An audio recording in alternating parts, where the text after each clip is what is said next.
Good morning. Ranjitha here at வாகுமன் மனம். இன்றைக்கி நம்மளோட மாடி தோட்டத்தை ஃப்ரெஷ்ஷாக ஸ்டார்ட் பண்ணுறதுக்காக விதைகள் போட ஆரம்பித்தாச்சு. ஸோ செலக்டிவாக தான் விதைகள் நம்ம சூஸ் பண்ண போகிறோம். ஸோ ஃபஸ்ட்டு பார்த்திங்கன்னா காய்கள் தேவைப்படுறது எது ஒரு 35 days 40 days வளர்கிற மாதிரியான ஒரு காய்கள் செடியை நம்ம சூஸ் பண்ணியிருக்கோம். ஃபஸ்ட்டு அவரைக்காய் செடி அவரை போட்டிருக்கோம். ஸோ நமக்கு இந்த வெயிலில் நம்ம இந்த பருவத்தில் விதைப்பாங்க இல்லையா, ஆடிப்பட்டத்தில் தைப்பட்டத்தில் அந்த மாதிரி விதைக்கிறப்ப 10 போட்டாலும் 10மே வளரும். பட் இந்த மாதிரி டைமில் பாதிக்கு பாதி வளர்கிறதே பெரிய விஷயம் அந்த வெயிலுக்கு. ஸோ அதனால் நம்ம எவ்வளோ செடி இப்போ 4 செடி எக்ஸ்பெக்ட் பண்ணுறோன்னா ஒரு 10 விதை போடணும், அப்போ தான் 4 வளரும்.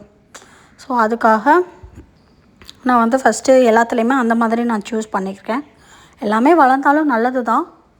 ஸோ அதுதான் நமக்கு தேவையான அளவாவது ஃபஸ்ட்டு கிடைக்கணுன்றாங்க. அதுக்காக மறுபடியும் ஒருக்கா கரெக்டாக 4 போட்டுட்டு 4மே வரலன்னா மறுபடியும் ஒருக்கா வெயிட் பண்ணணும், மறுபடியும் ஒருக்கா அதுக்கு இது பண்ணணும். ஸோ அதுக்காக இது கேப்சிகம். அதனால் இதெல்லாம் வீட்டில் நம்ம சேகரித்த விதைகள் தான் எல்லாமே. எதுவுமே நர்சரியிலையோ வெளியிலையோ வாங்கின விதைகள் கிடையாது. ஸோ அது வரைக்கும் ஓகே. இந்த 1 இயரில் நம்ம இந்த விஷயத்த நம்ம நல்லபடியாக யூஸ் பண்ணியிருக்கோம். நிறையா விதைகள் சேகரிச்சிருக்கோம். ஸோ கேப்சிகம்க்கு மேலே நான் கொக்கோபீட் போட்டிருக்கிறேன். ஏன்னா கொக்கோபீட் போட்டால் கொஞ்சம் அந்த ஈரப்பதத்தை மெயின்டைன் பண்ணிக்கிட்டே இருக்கும். ஸோ அதனால் இது புடலங்காய். இதுவுமே நம்ம வீட்டில் நம்ம சேகரித்த விதைகள் தான். ஸோ எனக்கு கிடச்சிருக்கிற இந்த ஃப்ரீயாக இருக்கிற இந்த பாக்ஸஸ் கண்டெய்னர்ஸு சில இது க்ரோ பேக்கு இதில் நான் போட்டுக்கிறேன். ஸோ இதெல்லாமே நம்ம வீட்டில் நம்ம சேகரித்து வச்ச புடலங்காய் விதைகள்.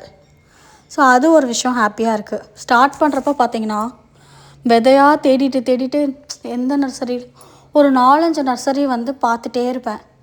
எந்த விதை எங்கே இருக்குது, எது ரேட்டு சீப்பாக இருக்குது, எது ரேட்டு அதிகமாக இருக்குது, நேரில் போய் வாங்குறது எவ்வளோ இருக்குது, கீரை எவ்வளோ இருக்குதுன்னு சொல்லிட்டு.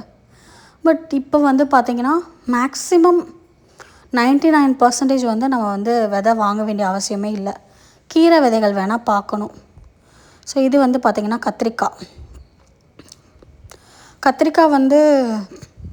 கத்திரிக்காயோட ஊடையே நம்ம என்ன போட்டுட்டோம், வெண்டைக்காய்.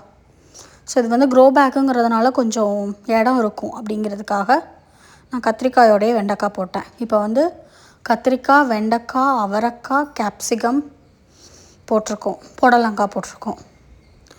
ஸோ மேலே நம்ம கொக்கோபீட் போட்டு அதுக்கு தண்ணி ஊற்றிடலாம். ஸோ அதுதான் நமக்கு முடிஞ்ச வரைக்கும் எல்லாமே வளரும்னு நம்ம எக்ஸ்பெக்ட் பண்ணுவோம். பட் அடிக்கிற வெயிலுக்கு அந்த விதையும் எல்லாமே நம்ம வீட்டில் சேகரித்த விதைகள். ஸோ குவாலிட்டி தெரியல, இதுக்கப்புறம் தான் நம்ம செக் பண்ண போகிறோம் அந்த குவாலிட்டி எப்படி இருக்குது. நம்ம வீட்டில் இந்த மாதிரி கலெக்ட் பண்ணி வச்சோன்னா எத்தனைக்கு எத்தனை முளைக்குது அப்படிங்கிறது. ஸோ அதில் தண்ணி விட்டுறலாம். ஸோ முடிஞ்ச வரைக்கும் மாடியில் இப்போதைக்கு ஒரு 4-5 தான் நம்ம தண்ணி ஊற்றுற மாதிரி இருக்குது. அதோடு இந்த விதைகளுக்கு தண்ணி ஊற்ற வரணும், அவ்வளோதான்.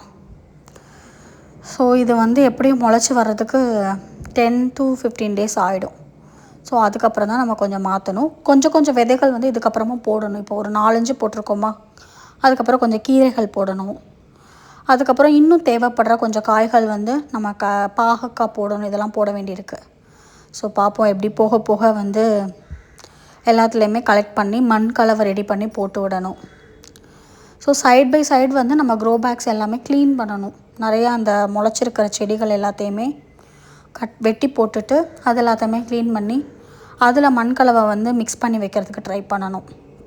ஸோ இந்த வேலைகள் எல்லாமே நமக்கு கோயிங் ஃபார்வர்ட் நம்ம இதிலெல்லாம் கான்சன்ட்ரேட் பண்ண போகிறோம்.